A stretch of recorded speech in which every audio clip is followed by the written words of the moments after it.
Thanks everyone for joining. A couple minutes early now. It's 10:12 p.m. Mountain Time, 6/5/2022. The subject of tonight's live stream, it's the Top Gun symbolism review, and I'm sure other people who've watched it have things to add, so I brought my notes, and I was taking notes in the theater. Sort of a thing I've been doing for a long time. It's kind of how I started to piece together these movies as having some kind of contiguous subtext and roles that link characters across various movies. I'd call it archetype casting. Alright, so we're joined by Jenna Lovecraft Reeves. I see some bots laying around, broken bots, Evil Coyote. Thanks everyone for taking them out. We tracked them down and it's actually a huge problem. Don't go to those links. Oh Sam has joined us. Magnus von Thule. Yeah, people are earning their wrenches today. Tim and Vic 131. Zin Valis Rourke 66. Tim and Vic says Philly shooting 3 dead, 11 injured. Yep, 311. We're just a few days away, from the countdown. 6/11 promises to be very interesting. Chris is here, says new 9/11 is 6/11. It's correct. All signs point to domestic violent extremists. All signs, all predictive and concurrent programming suggests right-winger and domestic, which makes perfect sense because it's an inversion. If you look at the symbol, 911, 611 is kind of an inverted one, and 6/11 is the execution day of Timothy McVeigh, who was executed on 6/11/2001, 90 days before 9/11, the American Osama bin Laden. There's a few other points about McVeigh and that number, which gets pretty obvious after a minute that you're looking at a scripted character. And in all likelihood, he's working in Florida today as a special agent Weissapal with the FBI. Same person, in my opinion. But anyway, the new Batman movie, as an example of recent programming, ends on 11/6 with Gotham underwater. And so then you have the 11/6 up to the water, you get a reflection, kind of a backwards inverted 9/11. There's a 6/11 in there. And the whole movie was about these extremists from the right wing going out and attacking the polls. Flood the polls is the current slogan of the GOP, which is also more of a tie-in to the programming. And I have a lot more tonight as well to go over with regard to Stranger Things and the gun control psyop subtext and other connections between the characters and situations in the Stranger Things season 4 and some of the recent shootings, and it gets pretty specific, as you'll see. Alright, see here, Tim and Vic says, I'm assuming that we'll see some kind of stage provocation between pro-gun and anti-gun. This will be used to further the next civil war. Oh, there's all kinds of anti-gun propaganda and sentiment out there right now. It's off the charts, but it's intentional. I mean, we're going up to the midterms, and think about this. We're in 2022. We had the Pluto returns, and Pluto again releases the Kraken, because Pluto is Hades. And everything is about the number 2, and this all ties into the Top Gun 2, as you will see. So midterms 2022, I think will have some very special significance. And when you say civil war, I think we already are in a state that you could describe as a civil war. People have taken sides. There is a schism. It couldn't be more perfectly divided. I had a caller the other day. We were talking about things, and I brought up how Greta Thunberg and Kyle Rittenhouse, representatives of the extremes of the fringe, specifically the youth, and what they represent, have the exact same birthday, January 3rd, 2003. And that's because they're two heads on the same bird. It just shows you how we live in a society that has been engineered with a schism, a split, a crack down the middle. So that's what I mean. We're always in a state of civil war. And something I talked about yesterday as well, I was discussing the role of Michael Aquinos from the Temple of Set and Mind Wars with where we are today, and how the purpose of Mind War seems to be what we're looking at now. That there's this perpetual war like George Orwell wrote about, and we're living it. but it's not a war where they break things and kill people, but it's just a constant war. And it seems to be accurate. And I was noting how we were talking, and I'll probably have to replay this later because I haven't archived it, so if you missed it, you'll hear it again, like probably after this live stream. But we were discussing the role of certain characters who are very deeply associated with some of the major psyops of our time.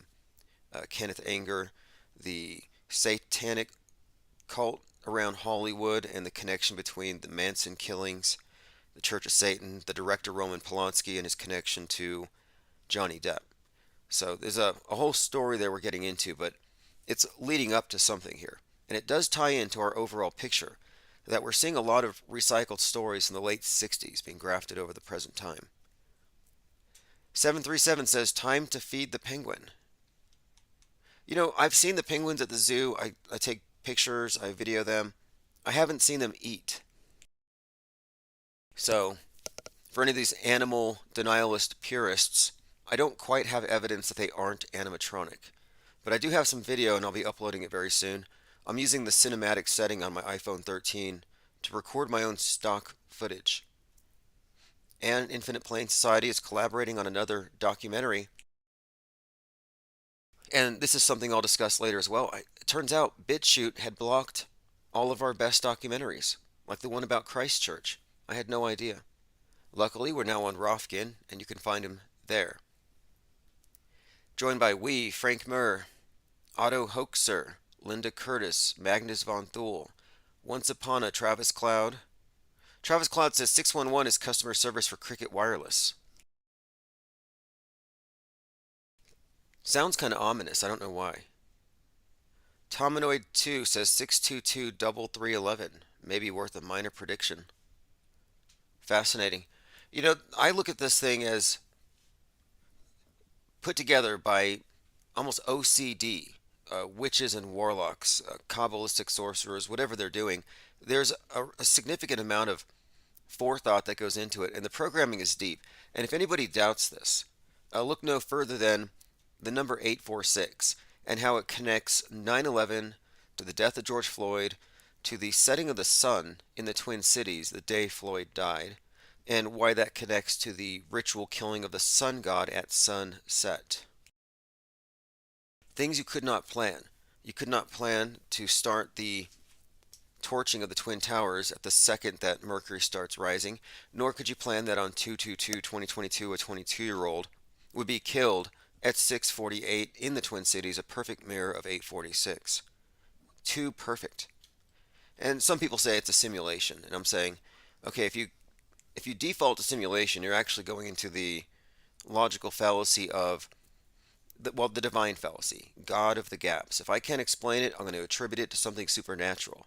And this was the trick the Wizard of Oz did to convince people he was this big scary hologram and prevented people from looking behind the curtain. And we are very much behind the curtain here. Gardening Gal says, I'm heading to Seattle now. If you want a press pass, let me know. We would like to have some reporters front row. We had a reporter last time, Ground Zero, in Chazistan, when they really kicked off the reboot of civilization in Seattle. And if you didn't know, Chazistan is in fact the blueprint for the NWO. That's the ideal city. So it's coming to a neighborhood near you. Okay, let us continue here. Going through everyone's comments to see if I've missed anything. Okay, it seems like everyone has shown up. I sent out a blast to 176 people via texts. Oh, and speaking of blasts, Vladimir Putin's warning the West that he's going to send off his Satan too. And again, the idea of the West being threatened is very significant in all of this programming and in this storyline, the meta script. I believe Derek Chauvin represents Western chauvinism. And there's this reoccurring theme, Westworld, Westworld burning, Kanye West world's burning. The shooting at the movie set where Alec Baldwin shot the director and the cinematographer was at a Western, and it has a chapel, talking about Rust, and the chapel looks like the chapel from Westworld from Dawn Day 2. Very significant symbolism here. And what what I'm seeing here is that this house, this chapel that we're seeing, represents the West burning. And I think that's what the Kraken is about in Dawn Day 2. And when Alec Baldwin shot that person, she was from Ukraine. He was in Hunt for Red October about a Russian sub that nukes the West. And it's a Tom Clancy who also wrote 9/11, by the way. And when I say he wrote 9/11, I kind of mean it literally. You got to look into Frank Kubertson. He was on the ISS on 9/11, listening to the audiobook of Tom Clancy's Sum of All Fears. He peeks out the window, looks down at Earth, and he sees 9/11 happening, and he says, geez, it's just like this audiobook.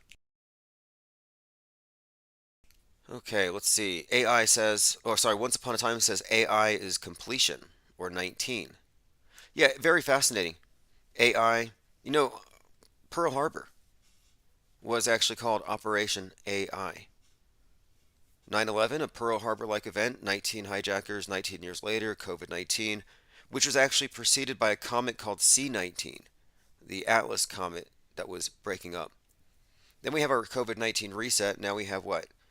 Gaia being introduced, the Global AI Alliance. So another 19 to look forward to. A lot of 19s being used in conjunction with the school shootings as well. I think this is signifying that they're done. They're moving the agenda forward. And you know what? It's notable. Well, there's a few things about this we'll get to. We'll talk about it in depth because the March for Our Lives protest movement is going to kick off on the 11th. That could be the Kraken. Somebody brought up pro-gun, anti-gun. Well, the anti-gun group, March for Our Lives, is going to be hitting the streets all across the country on 6/11. Okay, let us continue.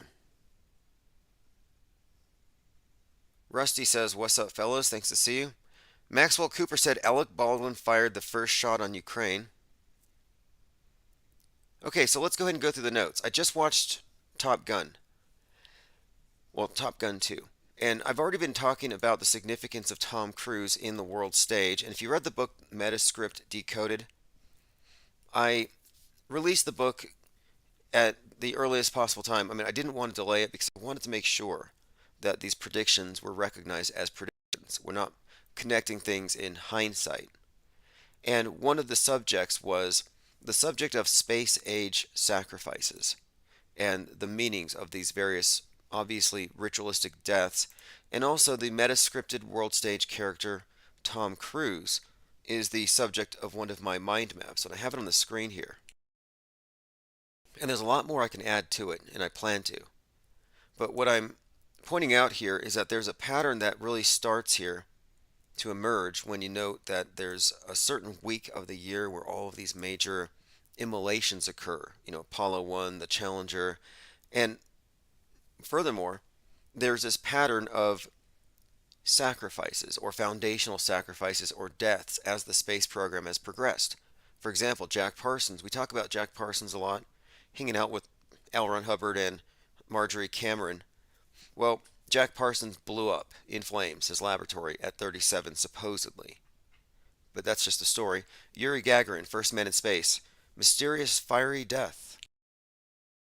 They couldn't even find his body parts. Anyway, Apollo 1, before we go to the moon, 3 guys burn on a launch pad. You know, the Challenger explosion we all know about. There's a few others, but my point being, there's this reoccurring theme. In fact, it got so predictable that leading up to that week, last week of January in 2020, I said, watch, there's going to be some kind of sacrifice in the sky. And sure enough, Elon Musk sent dummies up there in his Falcon rocket to be blown up, to be burned up in the Dragon's fire, and he called it a sacrifice. The significance there, of course, is the Falcon, is the sun god, the dragon. It's like Darth Vader and Luke, the Lord of the Night, the underworld, and the sun god dies. It's a sacrifice to save the world, that kind of story. So they sacrificed the Falcon in Dragon's fire. And those are Musk's own words. That was actually the same week that Kobe Bryant blew up. He didn't just crash. The reports are that the helicopter blew up, which would be very consistent with the predictive programming and cartoons and commercials where he actually is involved in helicopter explosions. Okay, so anyway, to get back to the story here, there's this long-term story, and it's the space program, and it also has to do with, I believe, the emergence of this new order, new Christ, some unifying Savior. This man who fell to earth narrative ties into it very much. And so I noted that, given the role of Kubrick as this metascriptor, I noted that, there's a reason why Tom Cruise is so important in this thing right now, and why he's the number one, movie star in the world right now. And it's because Kubrick, who shot Apollo 11, used Tom Cruise, of course, in Eyes Wide Shut. And so here you can even see Tom Cruise going up into the space station, which is his next big thing, is an interesting link here. So you have a link between the guy who likely faked the moon landing, or was part of it, one of his stars, who's now going to space. So this was a clue to me. Cruise is behind the scenes. Then you attach to that his role in Scientology. Now again, I mentioned L. Ron Hubbard, Scientology, L. Ron Hubbard, Jack Parsons, the very beginning of this space age, the first space age sacrifice in this sense, and of course Marjorie Cameron. So with Tom Cruise, it's not just that he's an actor. He's playing a very important world stage role, and it's been further underscored in this movie, which I'll get into, but that he also is quite literally, the Jesus Christ of Scientology, if you want to call it that, which was a space religion combined with a few other things, but NASA is a space religion. In fact, that's kind of why it makes sense here, in my opinion, that you have L. Ron Hubbard and the American counterpart to Aleister Crowley spending time together, because they were constructing this. They were doing what Crowley talked about doing, basically. The rediscovery of this ancient tradition, only they were updating it for the new age. All right, I'm going through some comments again. If anybody has anything to add about the Top Gun 2 movie only, please call in. Okay, so let's go ahead. And so anyway, I was discussing how I had already looked at Tom Cruise in this bigger context. And we were noting all the symbolism that would suggest that we're being prepped for another one of these big, I would say, foundational sacrifices. You see, there's a pattern here. First rocket scientist, or the one ground zero JPL, fiery death. The first man in space, fiery death. First three who are preparing to go to the moon on the launch pad, Apollo 1, fiery death. After the moon landing, we have the shuttle program, which is where we start mastering low Earth orbit. Challenger explosion ends that, big fiery death. And so now we have the space station, and I think before we can go from space station to lunar base or to Mars base, I think they have to bring down this phase. And that's where we're at right now. At least that's where I arrived at when I first started mapping this out. And some of the synchronicities, or some of the symbolism, the patterns here was kind of suggesting that this year we would see the advent of space junk, that we'd see things falling from the sky, CubeSats, Starlinks. In fact, 42 have fallen. Well, 40 fell. 2 of them nearly hit the Chinese space station. So everything that we've discussed, though, regarding Tom Cruise really starts with his role on the world stage. It's very significant that he was hanging around with Kubrick. Also very significant that Kubrick also directed 9/11. If he did Apollo 11, he was involved in 9/11. The same movies that point to Apollo 11 have many more clues to 9/11, among other things. Again, when I say Kubrick, we don't know how many people are involved in this. He's just the face of this shadowy cabal of what I would call metascriptors, the ones behind Team Monolith, with a big picture that everything else falls beneath. After 9/11, which would be Kubrick's magnum opus, the first Oscars were actually delivered by Tom Cruise. He opened the statements with a tribute to Kubrick, of all people, and, quote, magic, movie magic. And that's what we're getting into here. Okay, so 737 says, I don't want to see it. I'd much rather you tell me so I don't have to see it. Awesome. Yeah, I went in there specifically because I knew there was some bigger picture here. So it's also notable that 1969 was the template for 2021 with the repeat of certain things, specifically the space race. I mentioned it the other day about Bezos launching at 9:11 a.m. on January 20th, 2021, sort of a nod to Kubrick and in both Apollo 11 and 9/11. I mean, these elite tell the stories in their code. I mean, you could tell what they're doing. So I'm looking at last year as sort of a repeat. And I'm like, well, we're having another space race with the Russians. It's the Russian movie company wants to film a movie in the ISS. Tom Cruise is racing to beat them. Well, we watched the race and the Russians won. So I took that as a hint for the future that the Russians are going to be the ones to really start this thing. And sure enough, the Russians have already decided to sign off at the space station. Not a coincidence there. Interestingly enough, the director of the movie that the Russians were filming on the space station was 37 at the time. The movie was called The Challenge. Again, The Challenge, a reference obviously to the Challenger. And the Challenger, and we can get into this first actually. Just some basic William Cooper Masonic space decoding, Masonic symbolism decoding with the Apollo program. This is a perfect place to start. And the reason why is that this movie uses specific symbols and it all ties into what I'm talking about here. And so it'd be nice to have a succinct breakdown of the primary symbols we're going to see.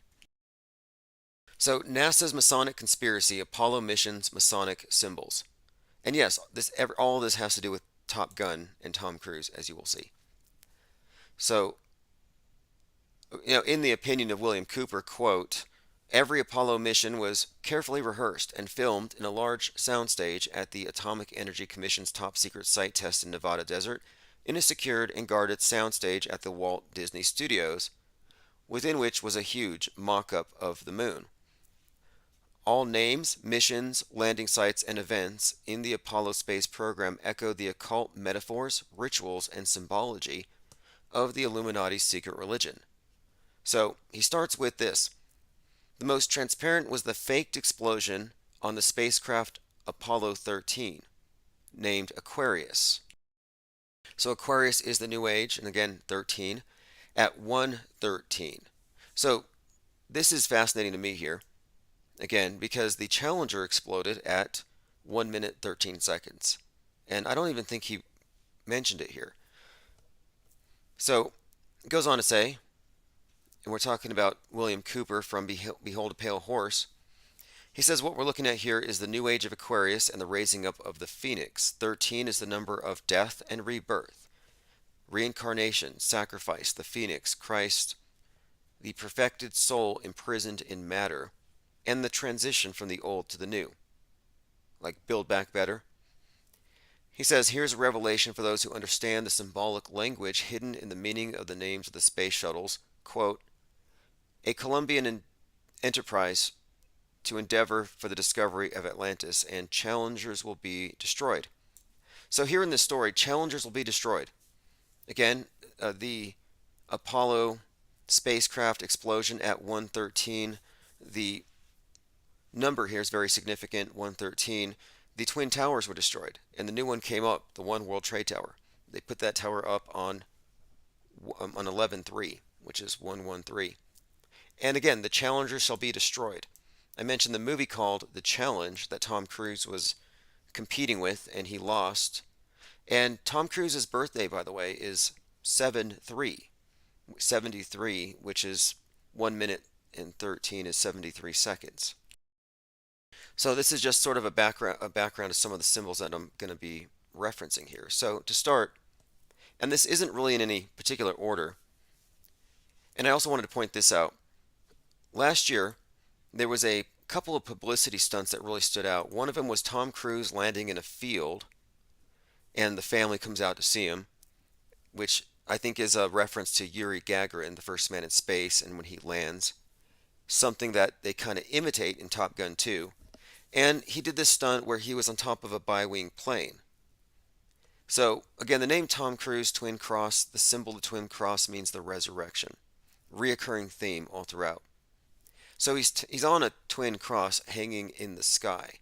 again, I said when I saw this, I was like, this has got to be very much like I was predicting, more or less, an indicator that we're on target here with our breakdown of their symbolism.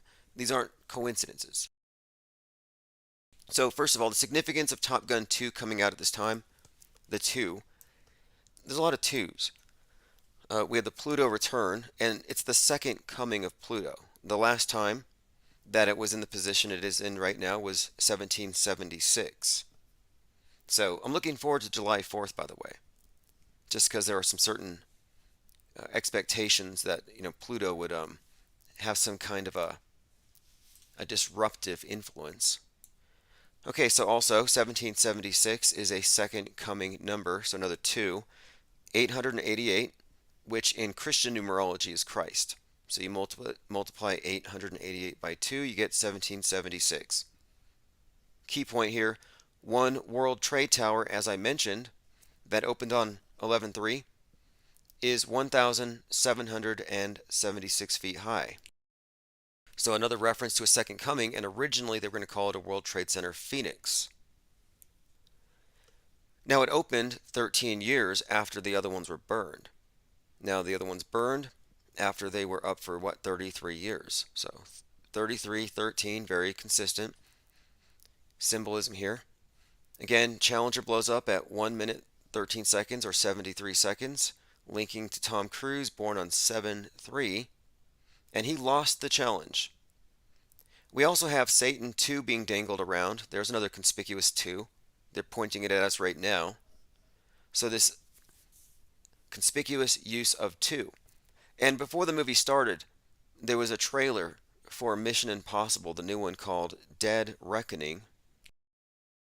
And one of the things that stood out was it's Dead Reckoning Part 1, which means there's going to be a Part 2. Everything seems to be split in two, this twinning.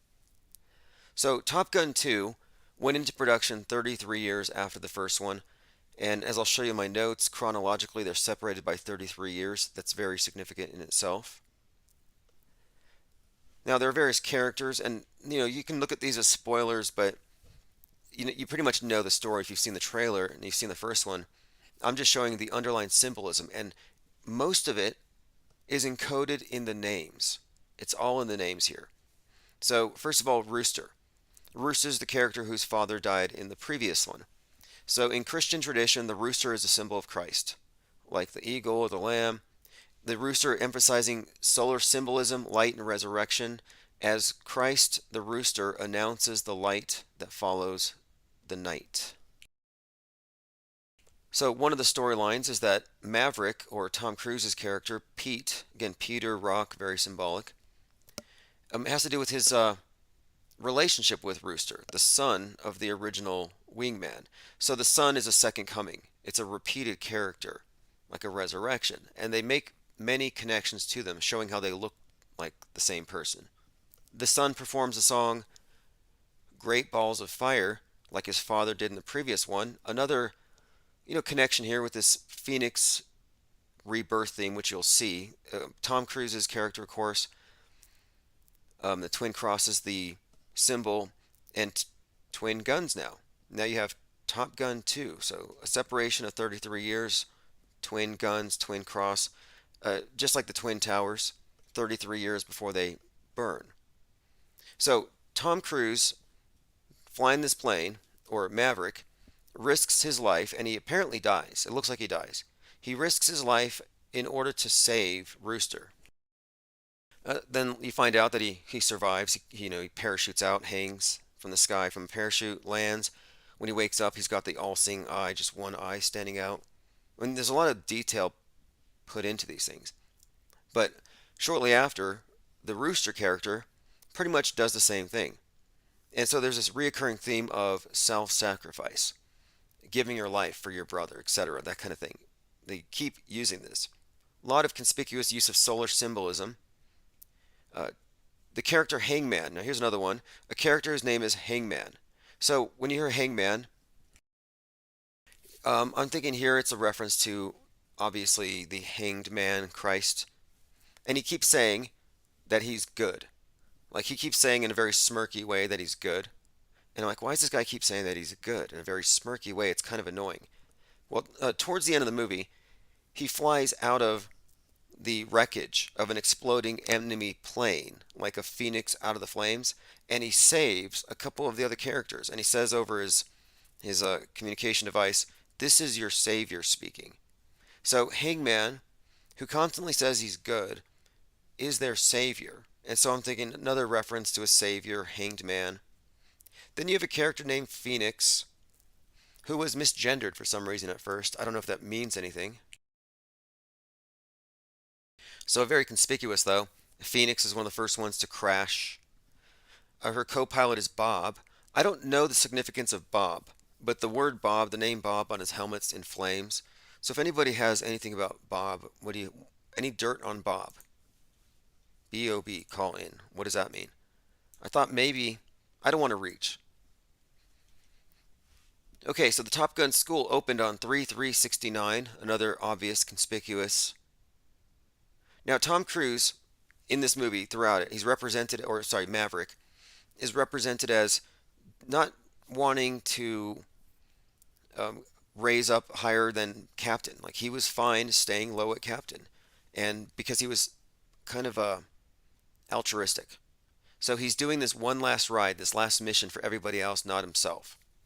He's assigned the role by Ed Harris, the guy from The Truman Show. And Ed Harris, as Kane, assigns the orders. And he reminds me of Christoph, where he's like this ruler over the character's destiny, or even like God sacrificing his son. There's this dynamic there with this Ed Harris. He's always playing this certain role. And in this one, too, it kind of echoes the one he played over Truman. Again, the number 33 is hugely significant because Jesus dies at 33. Top Gun, 33 years later, the twin gun, twin cross, second coming symbolism. He wore the HGU 33 helmet in the first movie. He's divorced all of his wives since then, as each one turned 33, which is kind of strange.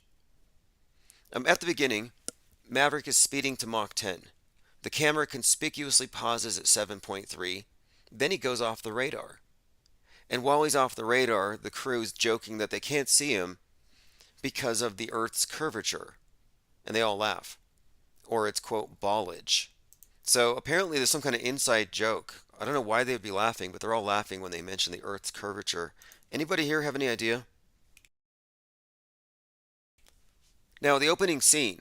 This part here really stood out to me. The opening scene has Tom Cruise. He's flying at this impossible speed, and he looks like Yuri Gagarin, the first man in space. He's got this, like, it looks like a space helmet. So he looks exactly like the first man in space, he had kind of movie star looks, looked kind of like Tom Cruise in certain ways. And Yuri Gagarin died a mysterious, fiery death. They couldn't find his body. There was a lot of associations in his death with the ritualistic death, the fiery death of Osiris, and of course the search for the missing body parts. Now, Cruise, or Maverick rather, has to eject. So he ejects from that plane, and the plane breaks up in the sky. And so it looks like more of this predictive programming, like we've seen with Moonfall, Don't Look Up, the Netflix series 100, Cowboy Bebop, and about 50 other I could name. It's like they all have been programming us for stuff falling from the sky. So you had a pretty good idea of what it would look like. They keep giving this type of imagery. So anyway, he falls from the sky. And he lands in this rural area and goes to a diner. And he's asking where he is. And some child says to him, Earth. Obviously, because he looks like he came from outer space. And this to me, again, reiterates that I'm right. He looked like Yuri Gagarin. It wasn't a pilot's helmet. He was wearing a spaceman's helmet on that flight where he was going to Mach 10 plus. Well, I looked into it, and it turns out that Yuri Gagarin, when he went into space, he lands later in a field. And the person who found him, the lady who found him, walked up to him and said, "Have you come from outer space?" And he says, "I've come from outer space." So basically, they were associating Tom Cruise with Yuri Gagarin. Now, the significance of this is actually pretty big. First man in space, Gagarin is also, and let me just go ahead and jump on over really quick to Super Recognizer for this one. He also played the role after his obviously staged and fake death of Neil Armstrong, first man on the moon. So there's a doppelganger here. A doppelganger, but they also both have the same exact historical role. So let me go ahead and put a picture up here so those of you who are watching. And the reason I'm bringing this up again is that this ties us back in to Stanley Kubrick. It ties us back into Apollo, the beginning of the space program, and one of the main actors, Neil Armstrong. So there's a connection here again. Main actor Neil Armstrong, repurposed. Originally was, here we go, Yuri Gagarin. Let me play a clip. I think I'm subscribed to this channel. This is by 777 Truth.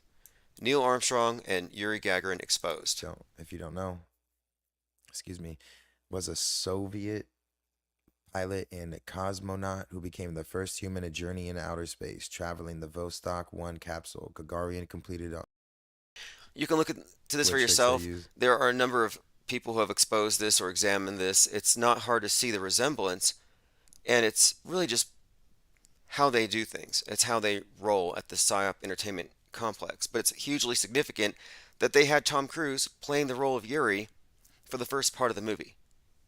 And it even looked like it was a scene from the early 20th century when he went into that diner. There's another scene where he's in a aerial combat with another pilot wearing a Darth Vader-esque mask. And again, Darth Vader is a Saturnian character. Luke is the sun, and this is a very um, it's a very common theme in all these different movies, the same archetypes. But Luke getting his hand chopped off, losing his sword hand, hanging from a cross in Cloud City before his sword hand is reattached. Yeah, that's basically the same story. It's Set slaying the sun god, chopping his body up. The missing body parts is always a huge part of it. That's why Yuri Gagarin's story involved missing body parts.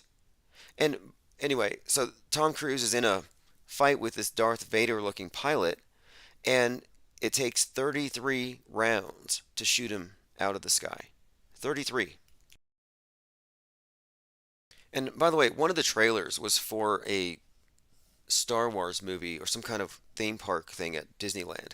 And it had this cube. It looked like the cube out of Pinhead's movies, Hellraiser movies, the Lament configuration. And this Darth Vader-like character with a red cross, it's actually an upside-down cross, it's a crossed lightsaber, comes in to get the cube. I mean, the Saturnian symbolism is in all these different movies. It's always the same. But in this case, yeah, it took 33 rounds to take him out. Not a coincidence. One of the lines that stood out, Ed Harris slash Kane says to him, "You could be a senator, but you remain a captain. Why?" And of course, the point here is he's sacrificing himself for others, for Rooster, a reoccurring theme. Kind of like Christ. He's offered the whole world by the devil, and he refuses. He wants to save everybody else. And again, Ed Harris is sort of this god-like character, more like a devil, actually, more like a demiurge if you actually look at him. In fact, in Truman Show, he's not God, he's the demiurge, he's the devil. In the other one, he's in Westworld, the Man in Black. He's more of a demiurge. Same here. So the name Cain makes perfect sense. So he's been tempted. He said, you could be a senator, you could have 4 stars, but no, you're still a lowly. And it's because of, again, the reoccurring theme here, the twin cross, twin gun. So let me go ahead and bring up a definition here of the twin cross, just so you can see where I'm coming from here, because the name Tom Cruise is encoded with twin cross, and I think that's part of the story of the space program in this new age, is that we're being prepared for a new, like I said before, a new universal savior, a man who fell to earth is one of the ways that they describe it. Okay, so here we go. We have the patriarchal cross, a variant of the Christian cross. We have the cross of Lorraine. Here we have the bottom represents the death. The second rung is the resurrection. Various forms of this double cross. But again, I'm suggesting that twin cross represents the second crossbar. All right, let me go through your comments. I was just pouring through my notes really fast there because there's quite a lot there that I was just kind of jotting down in my notebook, and then we'll expand from there. Okay, let's see here. Salty Siren says, my BFF watched it and said it's better than the original. Evil Coyote says, Kubrick's Rube. All right. 737 says, some actors just hurt to watch. Jennifer Connelly was in it. And weirdly enough, she's in a bar. And the second they show her in the background, you hear David Bowie's song, Let's Dance. And of course, David Bowie is the Goblin King in the Labyrinth with Jennifer Connelly. So he plays a very demiurgy-like character, very similar to the Ed Harris archetype, and she has to break free of that character. But I don't quite know the significance of her yet, but we'll keep digging. Yes, when Tom Cruise landed his helicopter, no, it was a parachuting. They had to use some kind of drone descrambling siren or something that knocked out the cattle, they say.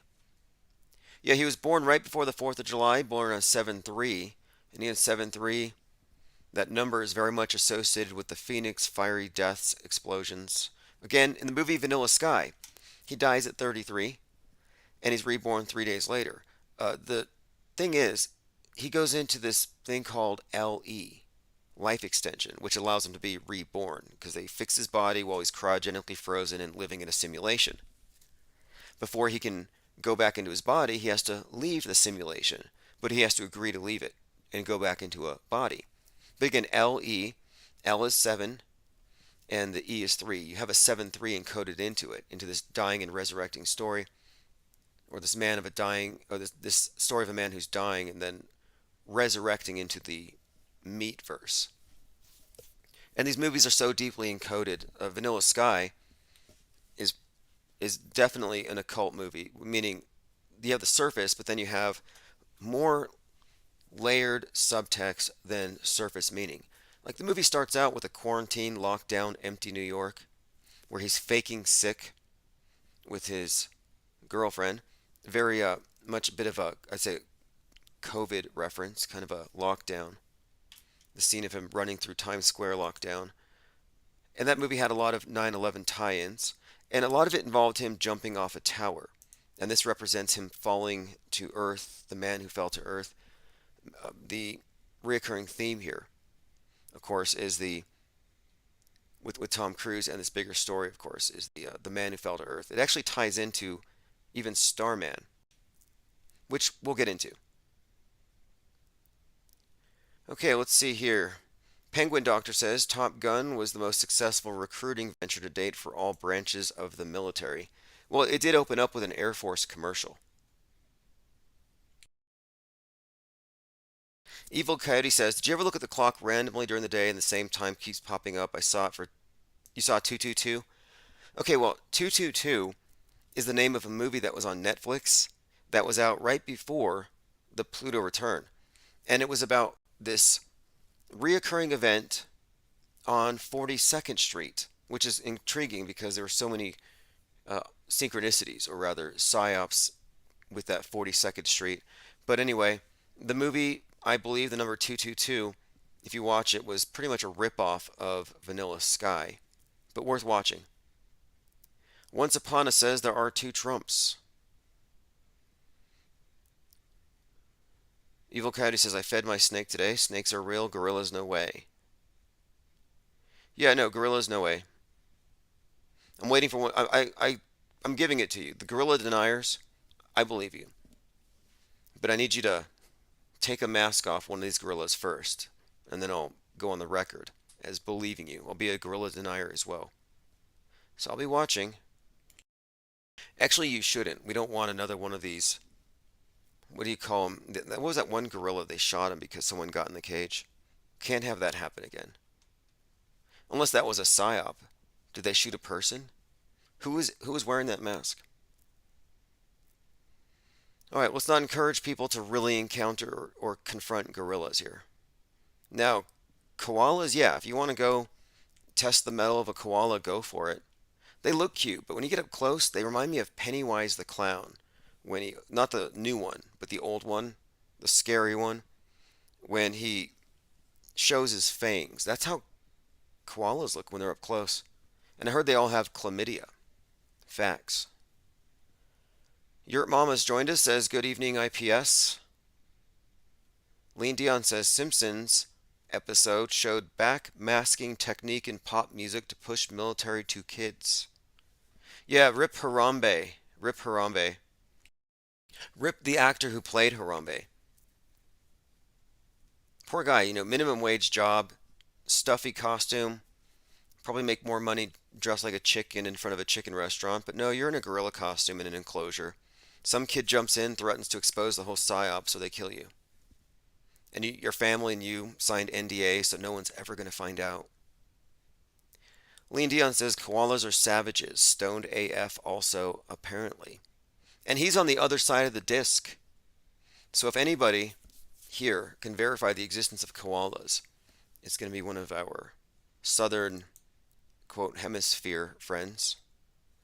Okay, so if anybody has anything to add, this movie, the bottom line is every name, Phoenix, Rooster, Pete, every character, Hangman, it all references salvation.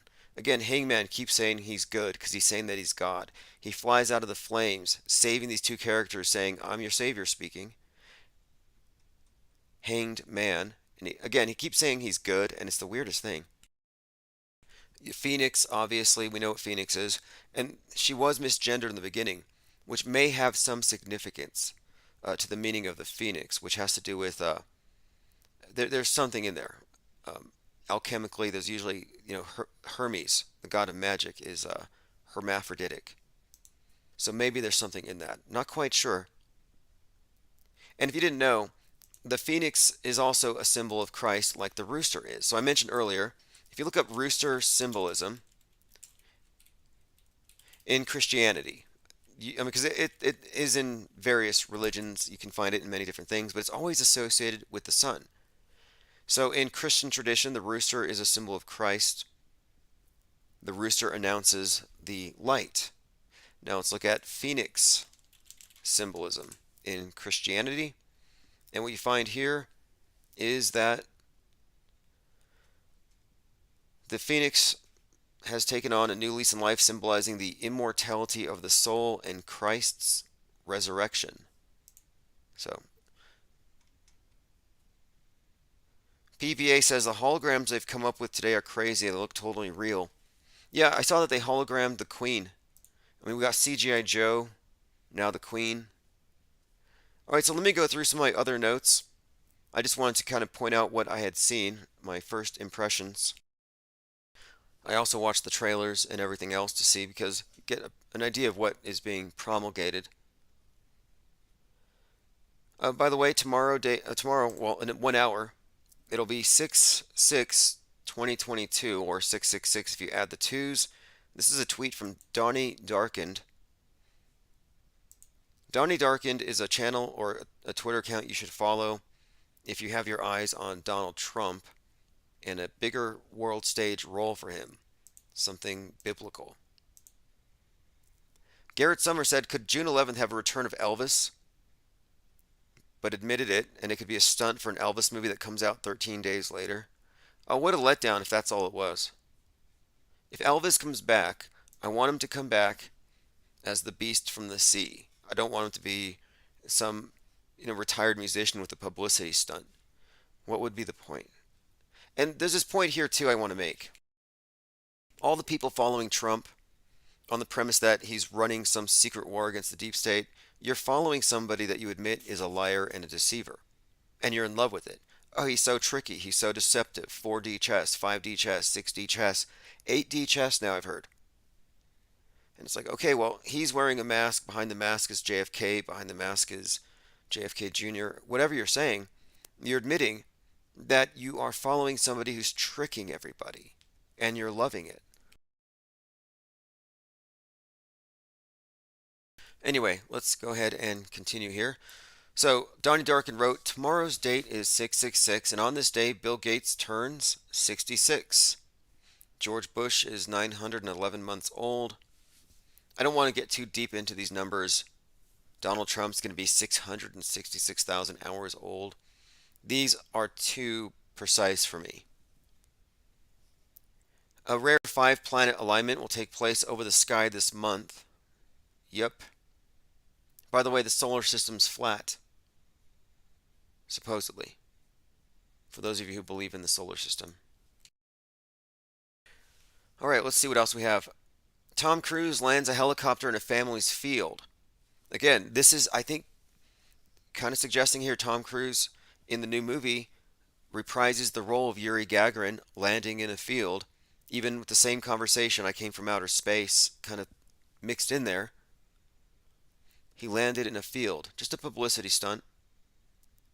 And then here's the actual person from the first event I'm referring to, the one who witnessed the first spaceman arriving on Earth, and he landed in her field. And when you look at the imagery of Yuri Gagarin and how he's represented and his helmet and everything, it's pretty much a match. The first flight that you see that Maverick goes on is pretty much styled off of the Yuri Gagarin flights. Okay, so here we have it. This is BBC News. The first spaceman landed in my field. It's a celebration of Russia's achievements in space exploration. And the reason the park was built here is that 60 years ago, this place became part of a remarkable story. On the 12th of April 1961, a Soviet Air Force pilot, Yuri Gagarin, became the first human to blast into space.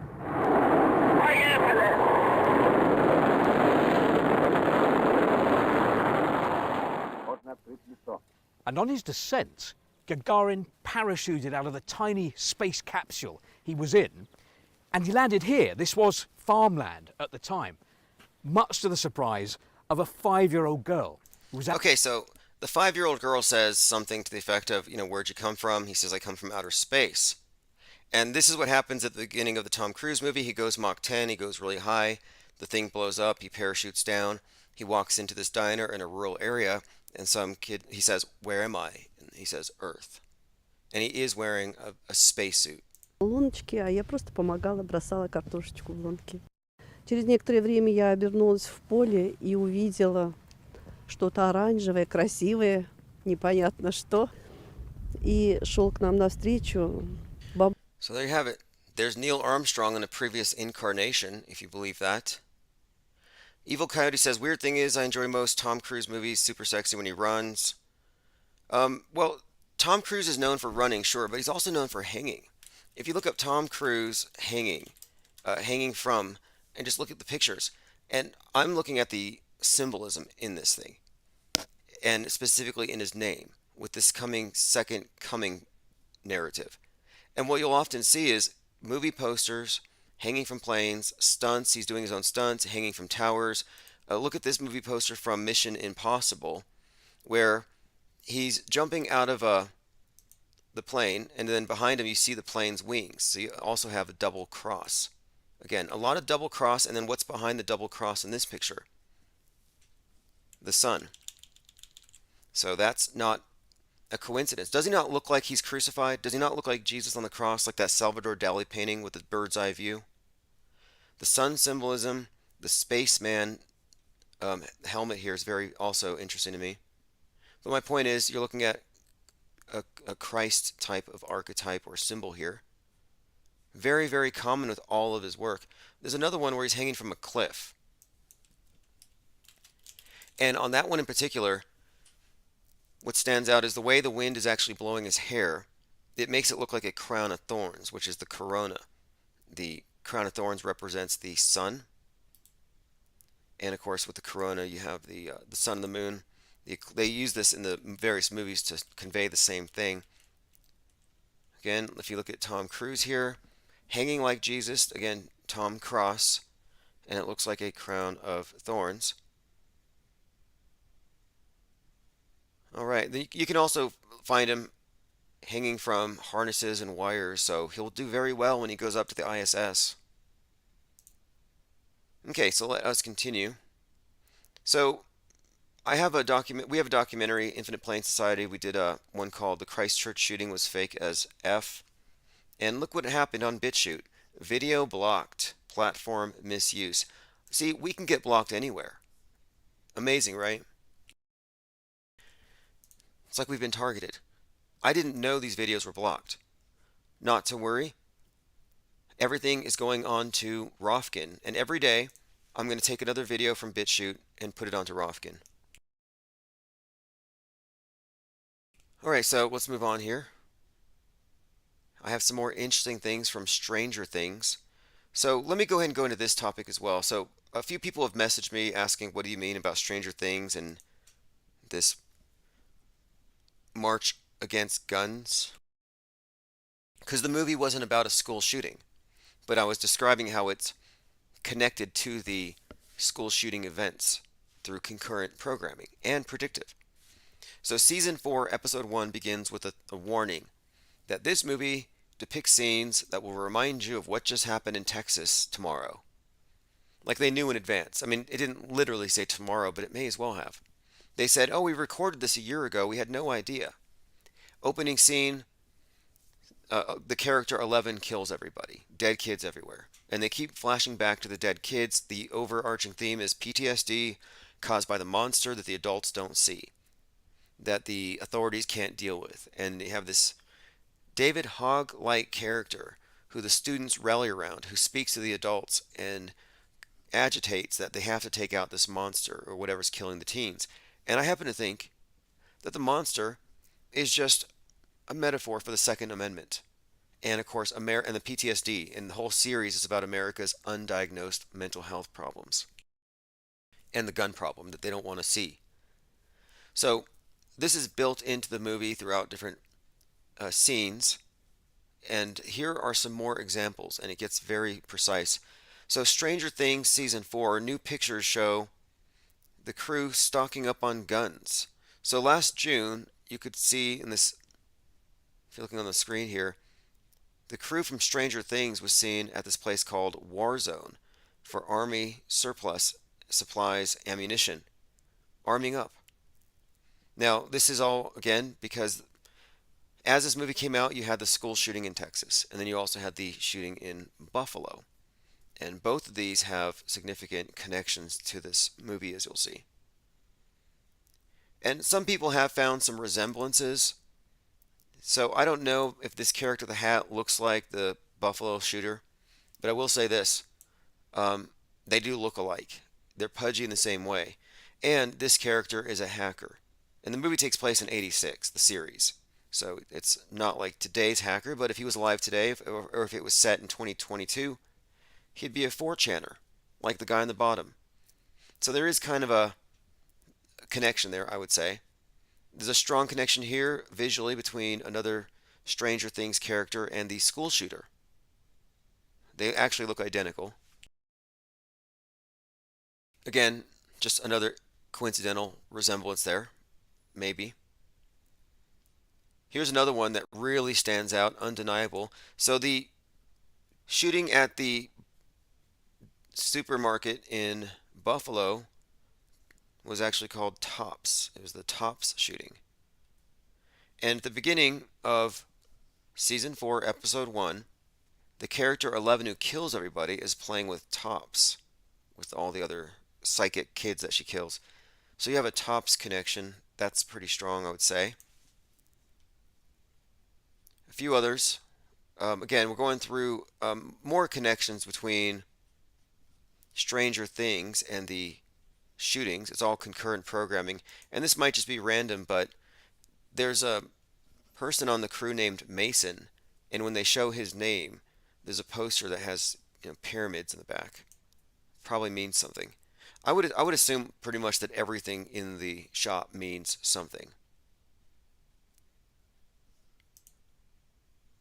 Okay, let us continue here. There's quite a few things I wanted to go over. Cubstar found this one out, or pointed this out. I was talking about how the environmentalists are the new doomsday hysterics. The end is near. Well, here they are, interrupting events. Here's a climate change activist. She fastened herself to the net here at some kind of sporting event, interrupting the event. And on her shirt it says we have 1,028 days left. 1028. And Cubstar points out 1028 is Bill Famae's birthday. So, yes, Bill Gates, or Bill Famae. Why do we call him Bill Famae again? Oh, yeah, that's right. Because he's got the same body as Baphomet. The breasted goat idol that squats toad-like on that ball, whatever it's doing. But yes, Bill Famae, who is likely also the model for the pregnant man emoji, was born on 1028. He was actually born on the first anniversary. No. He was 1 year old. He was 1 year old when Elvis vaxxed himself on TV. So on 1028, when Elvis gave himself the polio shot on TV, yeah, that was Bill Gates' first birthday. He was probably watching that. Wanted to be like Elvis. That's probably what started all this. But what does this mean? We have 1,028 days left. 1028. Is it a reference to Bill Gates? Are the goo bloods going to drop dead in 1,028 days? All right, let's see here. Knockout Bear. The new end is near. Exactly. The end is near. Repent, recycle, reuse, upcycle, pay more carbon taxes, which is just selling indulgences. Oh, yeah, you're going to go to hell for what you've done, but if you pay the church enough, yeah, we'll pray on your behalf, and we'll make sure we can secure you a seat up there in the heavens. How do you think the major polluters out there, like El Gorleone or Leonardo DiCaprio, are able to get a pass? It's because they pay more. You pay more, you can pollute more. Pay more, sin more. Selling of indulgences. Okay, so let's move on. Good catch there. Donald Trump is Jesus Christ. This is a picture of a Ford truck. Someone actually put that on the back. I thought he was working for JFK Jr., who's the son of the second coming of Jesus Christ, JFK. Like, I can't quite get their story straight. They can't either, but somebody's coming back. I'm only bringing this up because there is this worship of him. He is seen as a messianic figure. Dark MAGA rising was predicted. He's in his post-exile Napoleon phase where he gets revenge. And he has people who worship him now as a savior. Nothing alarming about that. So here's a Twitter account, Search for Truth. And most of the time when I see the word truth, I look the other way. Most of the time. There's a few exceptions. I highly recommend Tim Truth. In fact, I want to reach out to Tim Truth and catch up on things. Search for Truth says, there are 900 people in witness protection, and many of us know that. Prince is alive, as is Tupac, Michael Jackson, Dick Clark, Anna Nicole Smith, Elvis, Marilyn Monroe, and so many others. The best is yet to come. Please research. Be blessed. Okay, so one, the best is yet to come is believed by QAnon initiates to be the beast is yet to come because they can't wait for the Antichrist, who they hope is or believe is JFK. Two, if Dick Clark is alive, he can set Brian Staveley correct. Set Staveley right. Set all the Mandela affected right. Did he or did he not work with Ed McMahon at American Family Publishing? As far as Marilyn Monroe, she can get her dress back from Kim Kardashian, which I would. Kim Kardashian's new diet, who knows what that's going to do, what's going to come out of her pores. Worse than adrenochrome. Garrett Summer says, the new 2022 quarter, Washington has turned his back on In God We Trust. Fascinating. The 2020 quarter had the bat soup. It's always meaningful. So Washington turning his back. And it's been 222 years. There's a few things in there. Washington's birthday, 222. Yes, Rourke 66. Elvis got his first, or got the first, televised vax on Bill Famae's, or Baphogate's, first birthday. Do we say birthday or hatch day? We're talking about reptoids. You can't talk about reptoids on Twitch. And have you seen the CEO of Pfizer? Speaking of reptoids, the CEO of Pfizer. Well, I brought this up last year where his neck was bloating like an iguana. And I'm like, okay, what's up with this guy? And I believe it happened again. Here we go.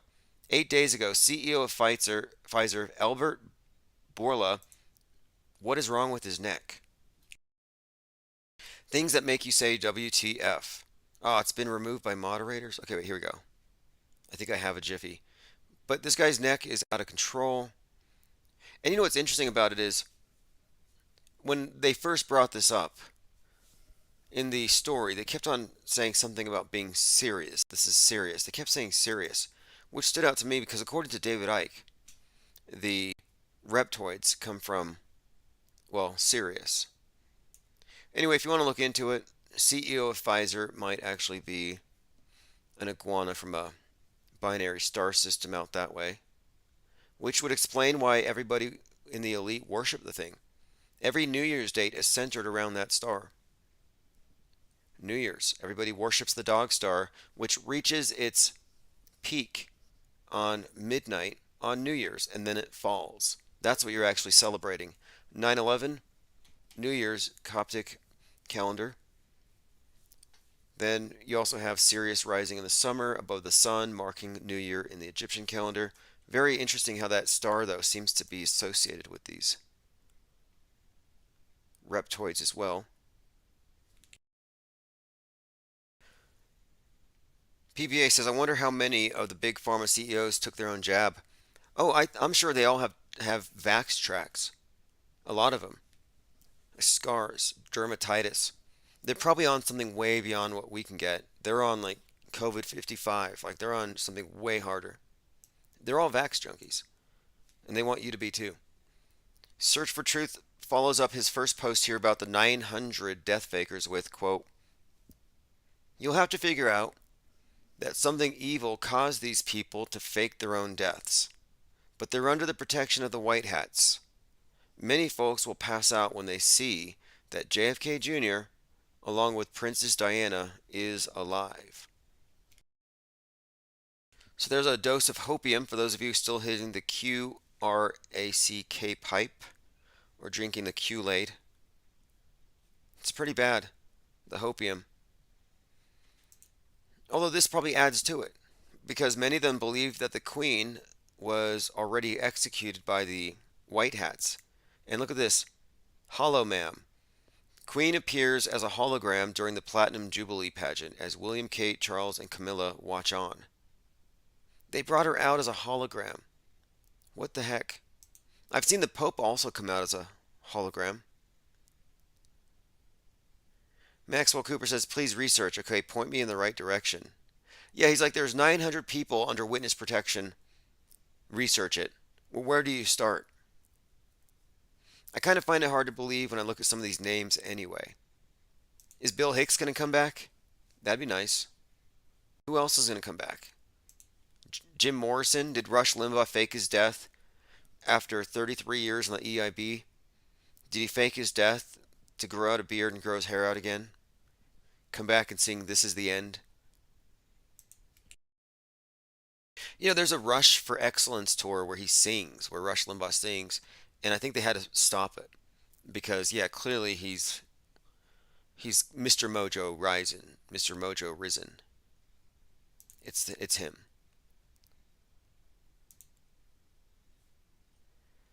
Okay, again, mass shooting tie-ins with Stranger Things. Very significant. There's a very strong subtext here about gun control, PTSD, this undiagnosed mental illness, and a personification of the Second Amendment as this monster that kills the teens. And moreover, the youth rising up to stand up to it is... Hey guys, welcome back. It's Joseph, quick and simple goth. It's reflected in, and here's a video I was referencing for you all. I'll put a link in the chat. This movie has a David Hogg-esque character, And this David Hogg-esque character is significant because March for Our Lives, an anti-gun group, is going to start marching here in less than a week. Here's a link to a video called Stranger Things Season 4, Episode 1, Symbolism, Gematria Jesuits 33, Texas Tops Ukraine Hellfire. Now, he's one of these persons who goes really deep into gematria and the numbers. I'm interested in the patterns. I don't know why everybody scapegoats the Jesuits. I don't believe that. Although I've been called a Jesuit gatekeeper. So that might be my big secret here. I'm working for the Jesuits. Now, this is what was at the beginning. We filmed this season of Stranger Things a year ago, but given the recent tragic shooting at a school shooting in Texas, viewers may find the opening scene distressing. We're deeply saddened by this unspeakable, but not recreatable, this unspeakable violence, and our hearts go out to every family mourning a loved one. So again, that's concurrent programming. This is where the link was made with the tops that the killer is playing with, and then you have the killing in tops. But there's an hour-long video here, and I went through pretty much all of it, and he has definitely pulled out a great deal of symbolism and coding in this movie. And it does look to me, though, like there's going to be some kind of tie-in with this upcoming March for Our Lives.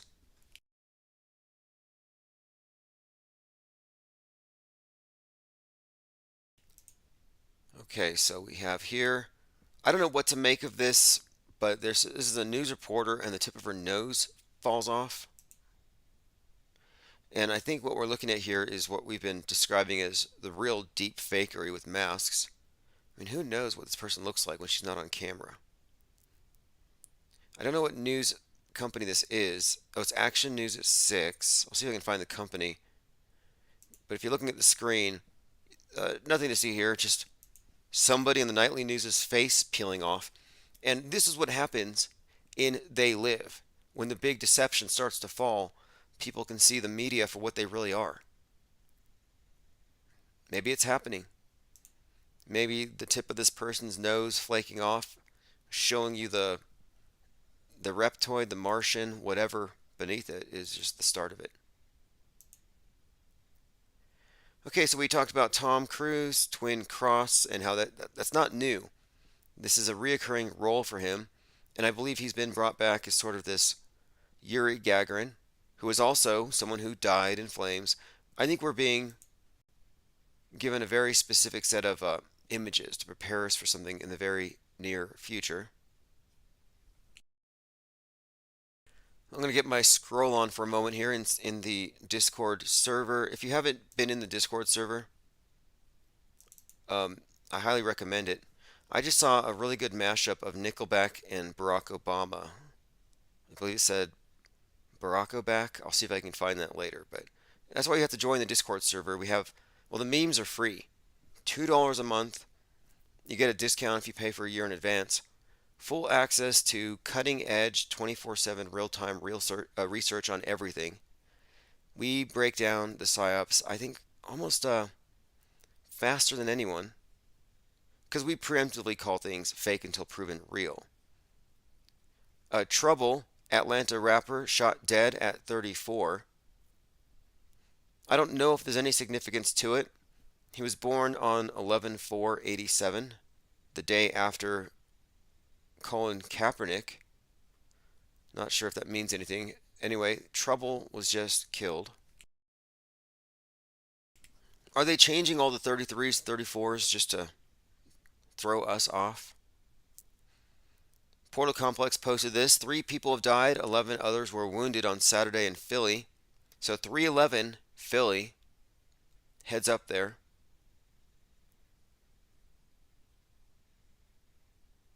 If anyone has anything to add to the Tom Cruise thing, please feel free. Tom Cruise, twin, Top Gun 2, twin cross, Satan 2's floating around. We just had Pluto return. A lot of second coming symbolism, a lot of 2s. Again, it has to mean something. We just entered Gemini. So the movie comes out as we enter Gemini. It always seems impossible until it's done. Nelson Mandela. I don't particularly even like that quote. I don't think anything seems impossible. Like, I don't know what he's talking about. Just bringing this up because there is a documentary in progress. We are putting together a documentary on the subject of the Mandela effect. It's not a hit piece, it's not a debunking, it's a documentary. It's going to be out July 18th of this year. Just go to infiniteplane.media if you want to be involved in this documentary. Also go to infiniteplane.media if you want a press pass.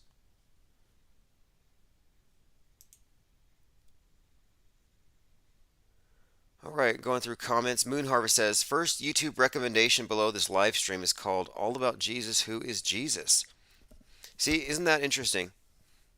We're talking about Tom Cruise, Top Gun, and this second coming thing. And sure enough, it's bringing up Jesus. Probably not a coincidence. I've been watching this video of Alex Stein and others protesting against this drag the kids to drag queen festival thing. Strange situation. I don't know what to make of it. But anyway, Alex Stein is much bigger than I thought. Like, I remember we were jokingly saying that somebody should go down and slap him back when that was like a trend to slap comedians. I didn't go because I had recently hurt my shoulder at my job, and I didn't want to embarrass myself and not be able to follow through. But looking now, I don't know if I could have reached the guy. Like, he's kind of large and tall here, fighting off a mob of people because he's going into their event and exposing their nasty signage that they have around children. I mean, it's really absurd with what's going on here in that regard. But anyway, this guy comes out with a bank robber mask and attacks Stein, who does this judo move, lifts the guy's arm effortlessly. And he's also a vegan, by the way. And then he rips the guy's mask off. And if you look below the mask, that's what it looks like. I've never seen anybody take the mask off an Antifa, and I always assumed that they would die. I was like, no, don't do it. It's not worth the paperwork. It's not worth a murder charge. They will literally die. But no, he didn't. So.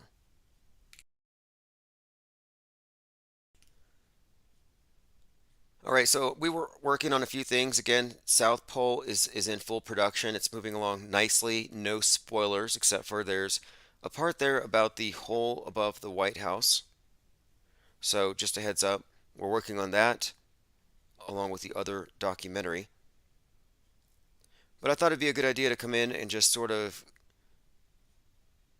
put down everything that I found so far with regard to the Top Gun 2 movie. And yeah, it's very heavy on the Christian, or rather resurrection, Phoenix, Christ resurrection subtext.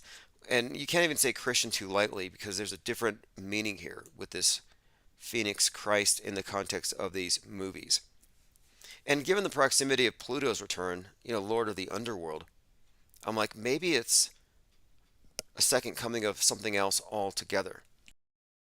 And just by coincidence, I was driving around today and I saw a car with two stickers on the back. One was Godzilla, the other was Cthulhu, the big squid. Sham in Discord says, do you know what specifically led you to see the Stranger Things Monster Kraken Second Amendment connection? Okay, here's the connection here. Oh, the arms connection. Interesting. So a few of the connections here. One, of course, the intro where they put the warning to admit they made the specific association. Two, in the gym, the David Hogg-like character gives this moment of silence for the dead. They're going to win for the dead kids, which is kind of like the Parkland students doing this for the dead kids. March for Our Lives starts, and they go on this almost not vigilante necessarily, but they realize they have to go over the heads of the adults. That's the Parkland story. The youth have to be defended from a monster their parents created and voted for that they're too young to vote away. Also, the tone deafness from the adults and the authorities with regard to the mass shooter generation is emphasized in Stranger Things. And finally, the entire Kraken scenario has been associated with 6/11, specifically with the Batman movie. A lot of 6/11 associated with the Kraken thing, which makes me think, well, March for Our Lives is going out for a march on 6/11. And again, there's a few characters and situations that not only look like the shooters, but they actually went out to a military surplus store to buy weapons and guns, and they were on camera doing so. So all of that also leads me to say that there is a connection here. It's what I call concurrent programming. It's symbolic. Like, for example, in Don't Look Up. In the movie Don't Look Up, the movie's about Earth hitting a comet. But I'm saying it's also about America and capitalism as the Titanic hitting the iceberg. The iceberg is global warming. So in the movie, it's the comet that kills everybody. But it's actually about global warming. It's actually about not listening to scientists. It's about misinformation killing us. Don't look up, because if you look up, you won't trust the experts, then you won't vote for the right politicians that can save us.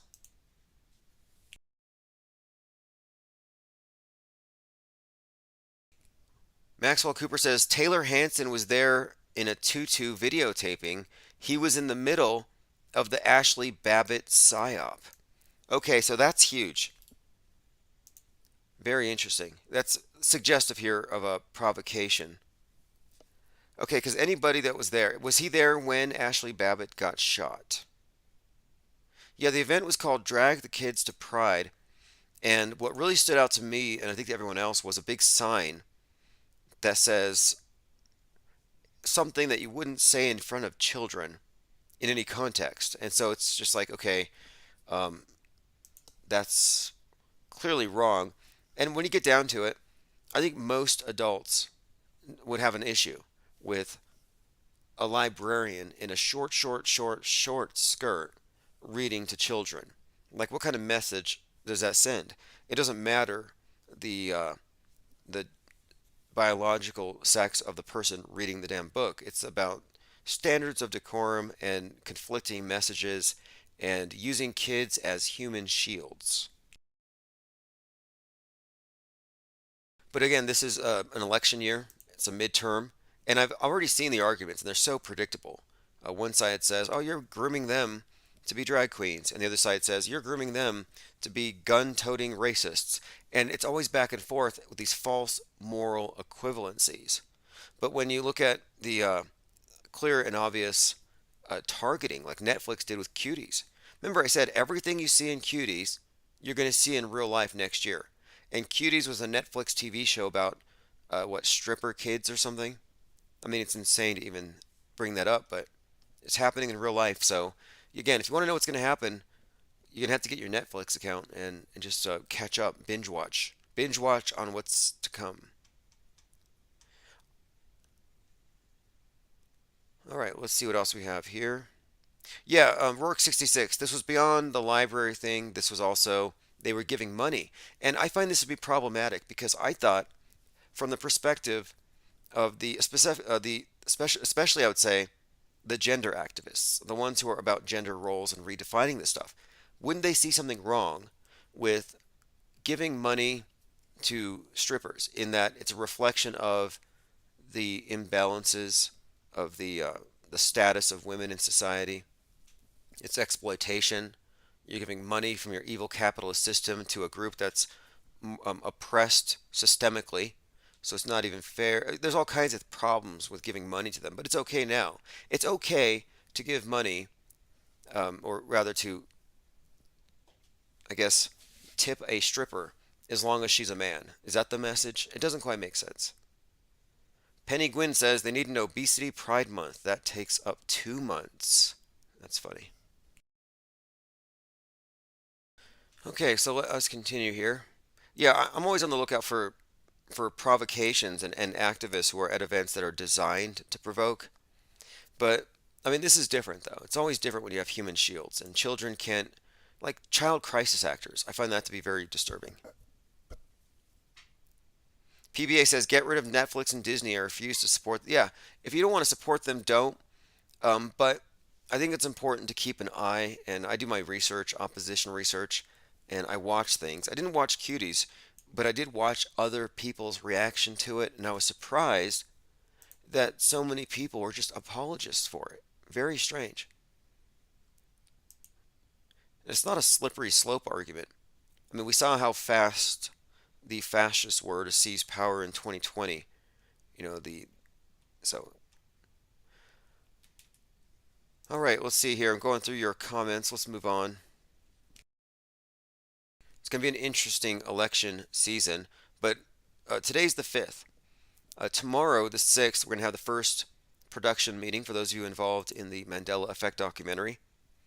On the 9th, by the way, on the 9th, we are going to be speaking with JL26 again. Okay, some headlines. Russia's nuclear warning, panic as a missile almost hits a power plant. So here's some predictive programming. Back in 2019, and I have this on one of my mind maps. Back in 2019, there was a phoenix above a retired Russian power station. And this was coinciding with the summer solstice, which again, the summer solstice, we enter into summer, the sign is Cancer, the symbol like the 6-9, the crab. Well, recently there was talk of Putin losing his mind, going crazy, possibly to suggest that he's got his finger on the button and he's going to launch something. But I think I saw something where they said that Putin might have cancer. Putin treated for cancer in April. Is Putin sick? Putin has cancer, survived an assassination attempt.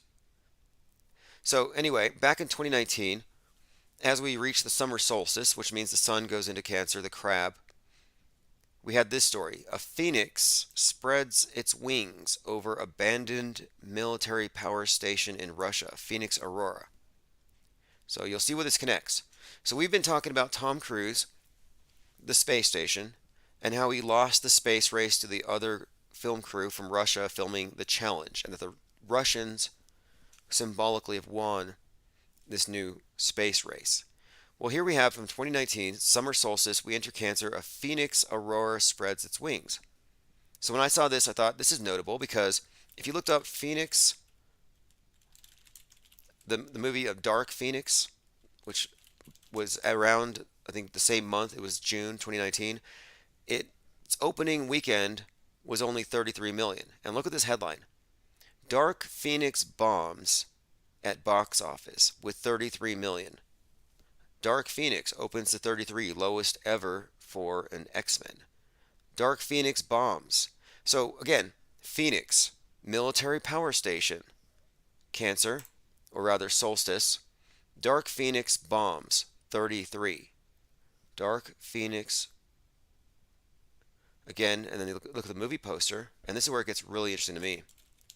If you look at the movie poster, it has a space shuttle in flames blowing up. That's one of the reoccurring things in the imagery here. So you got a space station or a space shuttle blowing up in Dark Phoenix that bombed for 33 million.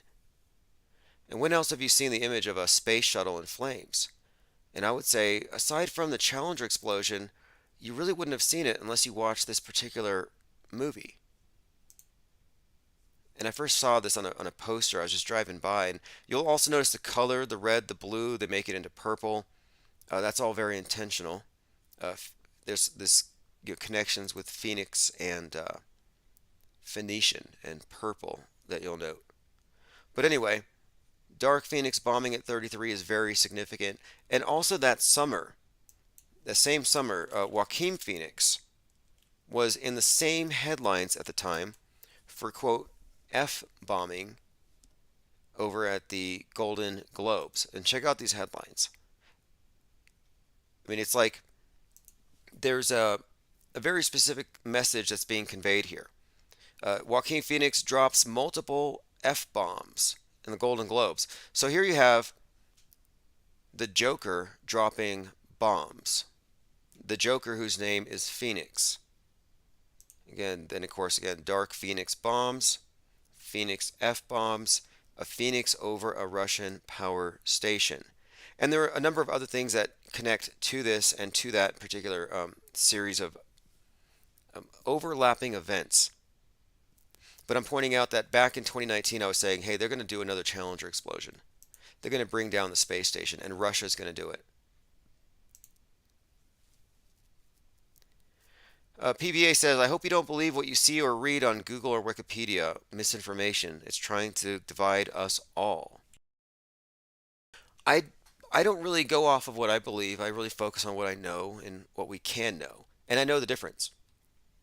And if you say you can't believe what's on Wikipedia, you're actually misunderstanding what Wikipedia is. You can't just go alter any article. There's an editing process. There is a filter. There's quality control. Even if you vandalize it, it gets fixed. It's not like that. But the problem is they do adhere to the mainstream accepted worldview about all major world events. So basically, they are PSYOP compliant, and we aren't. We here at Infinite Plane Radio are, I don't want to say irreverent, but it's almost like it's the state religion these days, the media, and we are somewhat, I guess, heretics or infidels or whatever they want to call us. That's how they treat us. I've been called a ban evader. I was suspected of attempting or thinking about ban evasion, and I was pulled off Twitch, all of my backup channels. The book Deep Fake or Deep Faked was actually pulled off of YouTube. I mean Amazon, excuse me. Amazon yanked it. Moon Harvest says Gemini in medical astrology represents the arm and shoulders. If you stand with your arms out shoulder height, you form a cross. There could be something out there regarding Tom Cruise. Oh yeah, he's a Gemini. Well, the name Thomas and twin is very significant.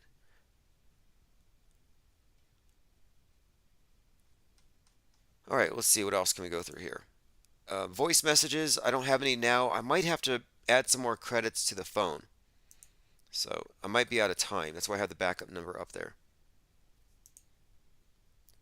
Anyway, I'll put a link also in the chat in my minds.com account as well, if any of you want to read up on what William Cooper had to say about Apollo and the symbolism in there. And I've been mind mapping this stuff out for some time, and I spotted Tom Cruise as a world stage character of significance with regard to the space program some time ago.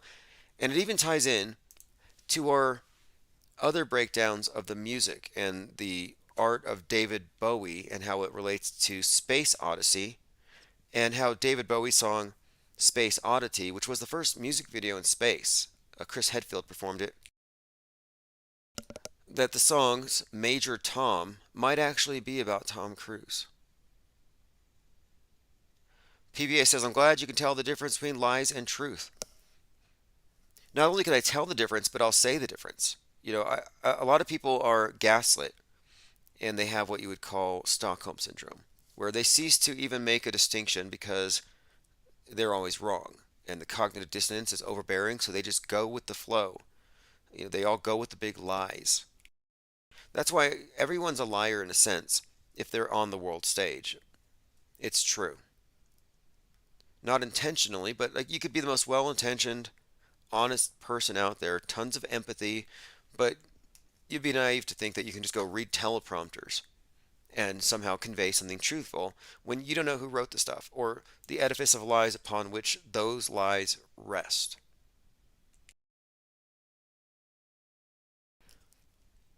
All right, I'm going to take a look through my Twitter account. Twitter, Real Tim Osman. You can also find The Infinite Plan. I have a few Twitter accounts. Ever since Jack Dorsey left, I think we haven't been as persecuted. I have a link to the symbolism in Top Gun that I was making a note of. I posted it at Rockfin, so there's a link. It's in development. I'll be adding more to it. Again, all of the documentaries that have been banned or deleted. We have the Christchurch shooting hoax one, Drilled, The Truth About School Shooting Drills. Those documentaries are going to also be put up on Rofkin here very soon. It's Kennedy Sunday. If you didn't know, the people who believe that JFK Jr. is going to come back and save everybody, that he was the second coming of Christ, and that the shot in the head was Revelations 13:1. It's the beast is yet to come, and it's JFK and all that. They celebrate it every Sunday. Look at the hashtag Kennedy Sunday, and you'll see. They worship him, like some of the people here worship Trump, as I was showing you. Are there any people out there saying that Joe Biden is Jesus Christ? Do they ever confuse Democrats with the Lord and Savior? It's just strange. It's a thing now, though. If you look at the screen, we have some new keychains. Shout out to Osher for sourcing these. And the inventory has been filled over at the shop. By the way, if you look at the pictures, these keychains have a small film over them. I'll let whoever buys it peel the film off. It's just to protect them. They're actually a lot shinier. But we have the mascot whose birthday was on the 2nd. Again, happy birthday to that penguin who is now, what, 33 in penguin years?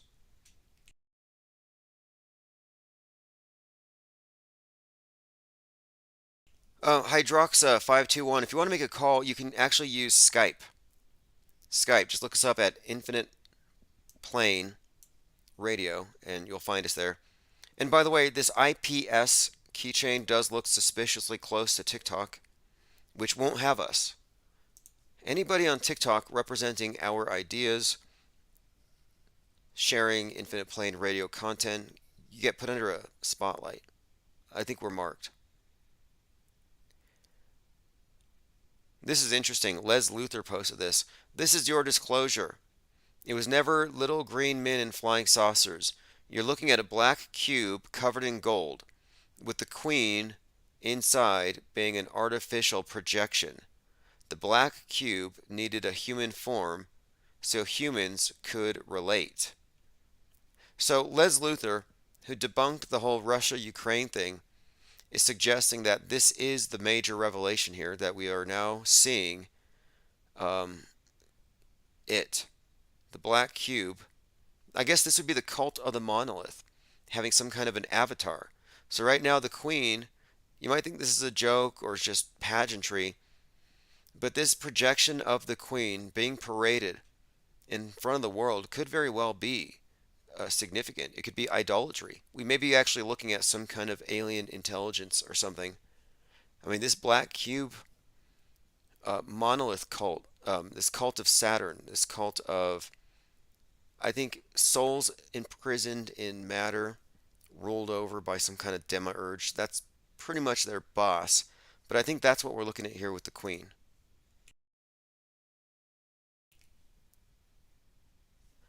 All right, so this has been great. We will be back.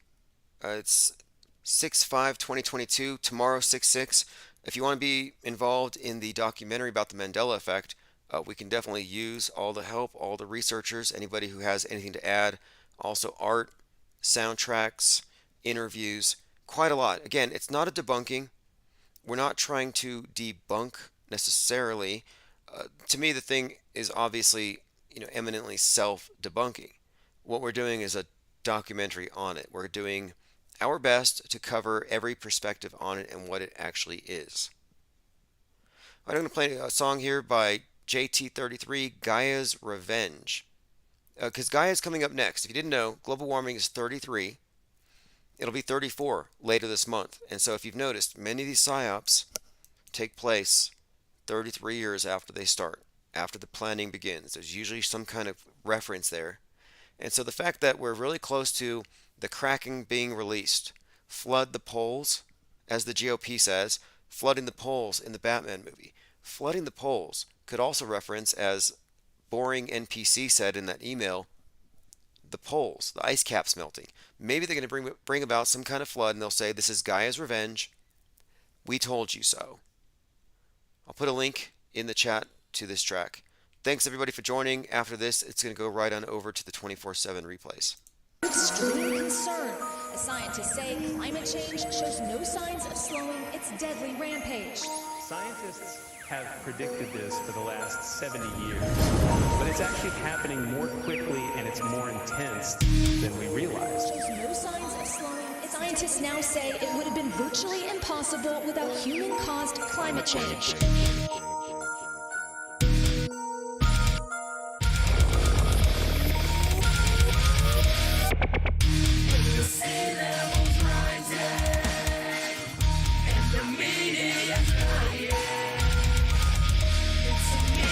Control the story we're told.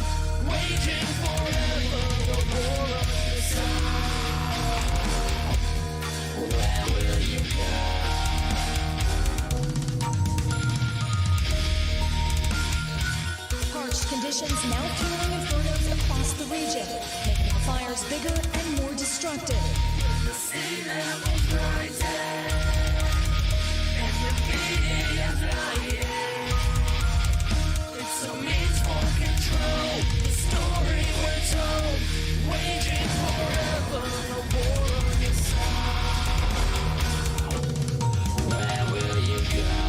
Where are you going to see levels rise up to swallow you? Just another politically partisan issue. They seem to follow you. Sounds to me like a psyop. I'll cut off the head of the Cyclops. His lies are incredibly venomous. He's spitting that ridiculous sadistic shit.